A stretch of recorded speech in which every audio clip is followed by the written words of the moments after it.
Meet Christian Flieger. He's an accountant by day. Come on. Husband and dog dad by night. He's probably not the person you'd expect to come up with the next big idea, but Mother Nature provided some inspiration. We had one of our typical little thunderstorms roll through. So, cleanup required a tool. Decent sized limb, not a huge limb, that actually fell down during the storm. I was just kind of precariously stuck up on the roof there. Stuck, as Flieger quickly realized he was going to need some help. Sitting there thinking to myself, all right, I gotta get this down, but I don't have a ladder. Those nearby weren't much help. Go next door, they don't have a ladder I can use.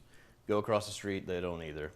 And so then I'm just sitting around thinking, all right, where can I find a ladder? Because I literally need to use this thing for, maybe half an hour. And that's when the light bulb went off. It was like, there's gotta be an app for this. There wasn't. Until he decided to start creating one himself. This is how the process is going to work. Say you need a trimmer. All you have to do is check the app for nearby listings. Then the person who has the tool receives an alert right from the app and approves the request. Then you simply swing by their home and pick it up. Then the owner lends out the tool and you just have to agree on a drop-off time. Flieger, an amateur programmer, paired up with the Greenville Founders Institute to make the app Hey Neighbor a reality by early next year. His daily inspiration isn't far away. So this is the actual branch. I decided to keep it. Those who list tools for sharing set the price. Users will pay directly through the app. And security, users will also have to be verified with an email, credit card, and address on file. Only after you have all of that information will you then be able to actually request to borrow something from somebody else. For now, you can check out the website, but pretty soon you'll be able to say, hey neighbor. Tackle those chores around the house. In Greenville, Rochelle Spence, 7 on your side. Is crazy. It's inhumane. Not necessary. It's going to be devastating. They're going to start shooting them tomorrow. For those who live on or near Shannon Lake, has issued a 30-day permit to shoot the geese. Many came home Friday afternoon to find something unexpected in their mailboxes. This letter explaining that the lake's board of directors has hired a licensed shooter to, quote, eliminate the geese on the lake. I can't imagine hiring a contractor to go and blow the geese out of the water, out of the sky.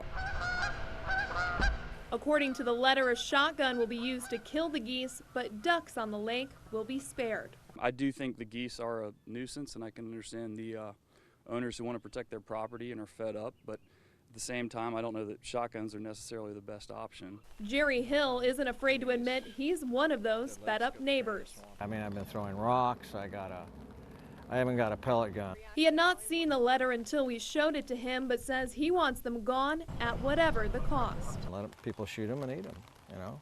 Many of those who walked out to their mailbox to find this piece of paper had two concerns, one of sympathy for the birds, but another of fear for their own personal safety. I don't want to walk around the lake when there's 2 hunters out there, picking off the 50 to 100 geese that we have out here. To this mother, the letter, which says a steel shot is required and that shooting will be done in as safe of a manner as possible, doesn't exactly bring much comfort. If this could be delayed, there would be time to humanely move them. Just the amount of poop. Even with a broom in hand doing a not-so-clean job, it's time Don Moore and his wife want as well. They're protecting what's theirs. We're living in their habitat.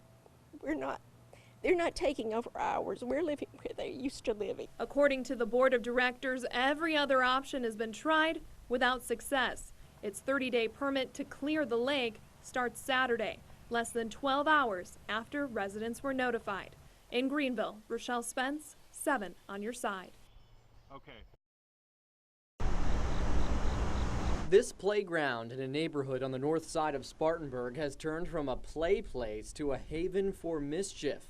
Neighbors described the latest issue. They say a group of teenagers almost burned the place down.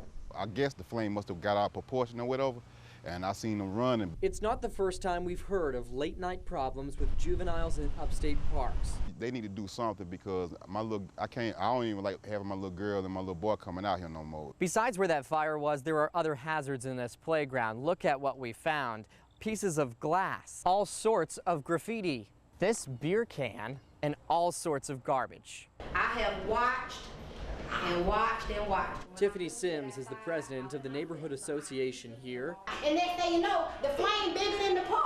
She held a meeting tonight to tell parents to be on alert. I had the whole police force over here. She talked with police who say they will be increasing night patrols for the parks around here.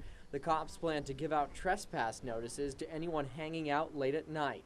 Sims says the loiterers don't even live around here. They don't live here. They coming from everywhere, just making that park their hangout spot. Police have used the trespassing strategy in other parts of the city, and it does help when they can charge people if they go back and cause problems. When we all come together, we can get something done.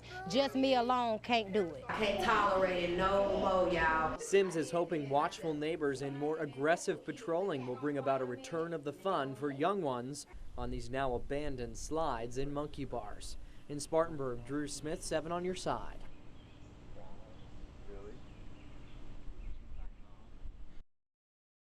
Like with everything that's happened, like we should be angry at what happened. Or, I mean, I feel like under the circumstances, we're actually doing very well. Natasha's mother, Radulaben Patel, was working inside the family's gas station last month when this man walked in, asked for cigarettes, and shot her in the face. The surveillance video stops here just as you see the suspect reach into his pocket for a gun. He didn't take anything, and I have seen the rest of the video, so the way he acts after he's shot is more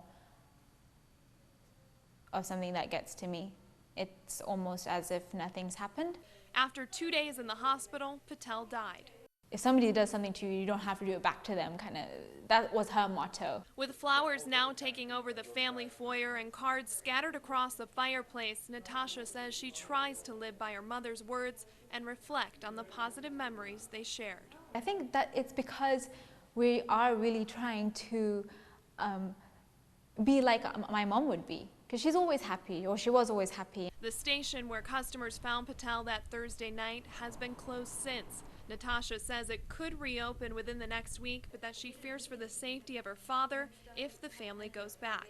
Losing her mother to a senseless crime while working at the place she loved most, Natasha says she can only move forward by remembering her smile and warmth. You definitely have your moments, but you have them when you're alone. That's when you have them.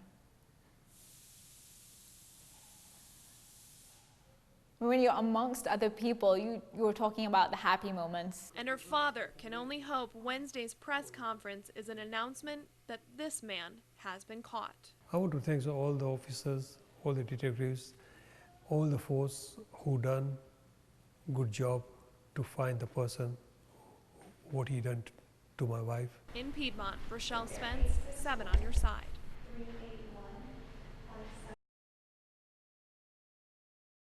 Here's what we're going to do. We're going to go down through these cones. We're going to go in and out of them. We're going to get to the bottom. We're going to take a circle. And I just press go? Well, yeah, that's how we usually go. There's no better instructor for this class You got to actually go. We can't just stop. or course than an officer. We're about to have an oopsie. You're about to hit that cone. Yeah, that's an oopsie.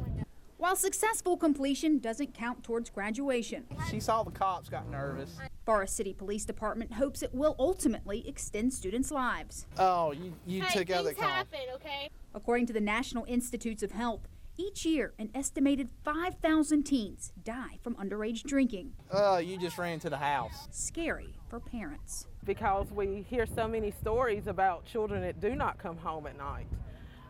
And I don't want him to be one of those statistics. I think that snail over there just beat us. You gonna make it?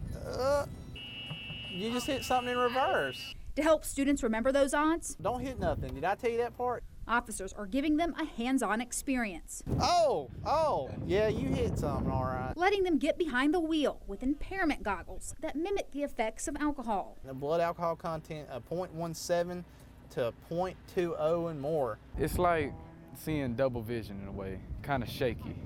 You know, seeing seem a little closer to you. Yeah, I'd like to get back before it gets dark. 2 laps around, and students learned. It's just not a good thing to do. Think you'll ever drink and drive? No. Good answer. That was cool. That's the answer we're looking for today. Teens also get to see what happens if they're ever busted at a DWI checkpoint. Ma'am, if you'll step up on the bus. This Batmobile allows officers to process and then test, and then charge offenders before an on-site magistrate. In Forest City, Emily Pace, 7 on your side.